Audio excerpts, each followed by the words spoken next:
Welcome back. Bulletin का बाकायदा आगाज करेंगे और सबसे पहले बात करेंगे शहीद बेनजीर भुट्टो के हवाले से, जो सियासतदान, बेटी और मां हर रूप में बेनजीर थी।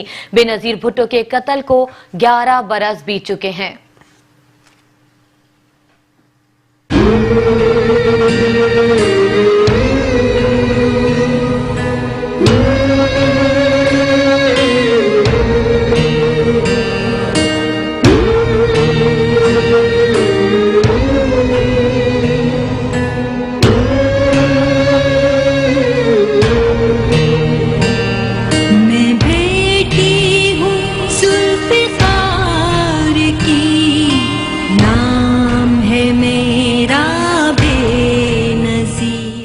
जून 1953 को दुनिया में कदम रखने वाली जुल्फिकार अली भुट्टो की पिंकी, जिसे दुनिया बेनजीर के नाम से जानती है, अजीम करिश्माती शख्सियत और मुनफरिद किरदार की हामिल थीं। बेनजीर भुट्टो की जिंदगी के इब्तिदाई 24 साल हुसूल इल्म, सियासी तरबियत और खुशियाँ समेटने के दिन थे। 1969 से 1973 तक रेड क्लिफ कॉलेज और हार्वर्ड यूनिवर्सिटी, 1973 से 1977 तक ऑक्सफोर्ड यूनिवर्सिटी तक बेनजीर भुट्टो ने आला तालीम हासिल की। बेनजीर भुट्टो ने अमली जिंदगी के लिए सिफारतकारी का शोबा चुना, लेकिन किस्मत ने जुल्फिकार अली भुट्टो की सियासी जानशी बनाकर मैदान में उतार दिया। बेनजीर 1977 में पाकिस्तान वापस आई, लेकिन जल्द ही डिक्टेटर ने जिब्रो इस्तबदार शुरू कर दिया। हम इस अजीम मुल्क को एक मजबूत और शानदार मुल्क बनाने चाहते हैं और हम समझते हैं कि जब अवाम के पास ताकत है, अवाम का पेट खाली नहीं है, तो हमारा मुल्क तरक्की कर सकता है। बेनजीर भुट्टो ने सियासी सफर के आगाज में ही 1981 के दौरान कैद तन्हाई काटी। 1984 में रिहाई मिली और 1986 में वतन वापसी पर तारीखी इस्तकबाल ने जमहूरियत दुश्मनों की आंखें खोल दी।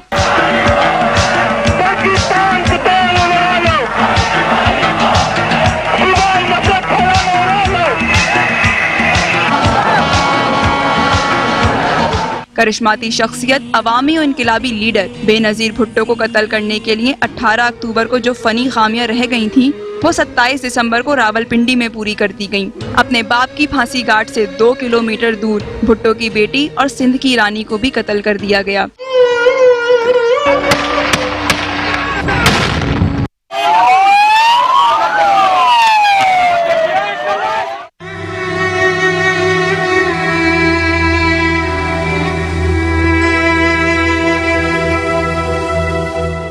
सत्ताईस दिसंबर का दिन नासूर की तरह जज्बे सियासत में जहर बोता रहेगा। बेनजीर भुट्टो के कातिल कैफरे किरदार तक न पहुंच सके। बीबी के हक में इंसाफ न हुआ।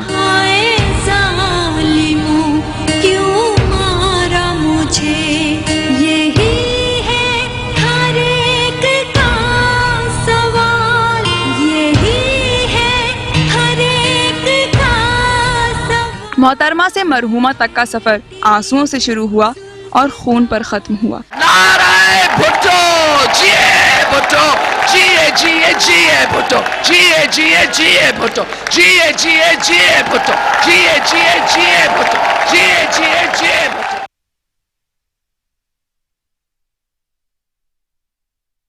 बेनजीर भुट्टो को दुनिया से रुखसत हुए 11 साल बीत गए। बेनजीर भुट्टो की जिंदगी के बारे में जानते हैं इस रिपोर्ट में।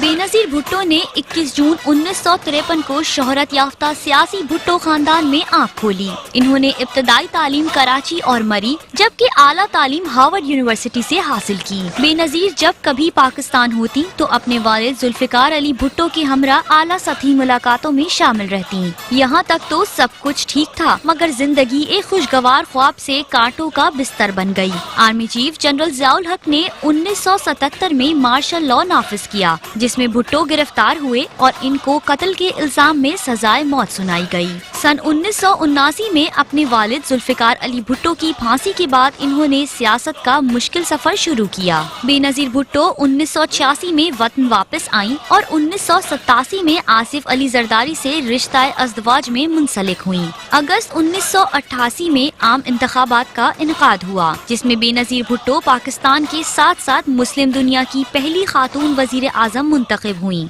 लेकिन 20 माह के बाद इनकी हुकूमत को करप्शन के इल्जामात लगाकर कर तहलील कर दिया गया। 1993 में जब दोबारा इंतखाबात हुए तो बेनजीर एक मर्तबा फिर फातेह थीं, लेकिन 1996 में बेनजीर के दूसरे भाई मीर मुर्तजा भुट्टो के कत्ल ने इनकी हुकूमत को फिर से कमजोर कर दिया और इस हुकूमत का भी वही अंजाम हुआ। 1998 में नवाज शरीफ दौर के दौरान बेनजीर दुबई जाकर मुकीम हो गयीं। 18 अक्टूबर 2007 को बेनजीर वतन वापस पहुंची तो इन पर पहला हमला हुआ, जिसमें वो तो बच गयीं, लेकिन 200 से जायद अफराद जाँ बहक हो गए। पहले हमले के ठीक 2 माह 9 दिन बाद 27 दिसंबर 2007 रावलपिंडी के लियाकत बाग में इन्होंने अपनी जिंदगी के आखिरी अवामी जलसे से खिताब किया, जिसमें एक नामालूम शख्स ने इन्हें गोलियों का निशाना बनाया और इसके साथ ही इनकी गाड़ी से महज चंद कदम के फासले पर एक खुदकश हमला भी हुआ, जिसमें वो शहीद हो गयीं।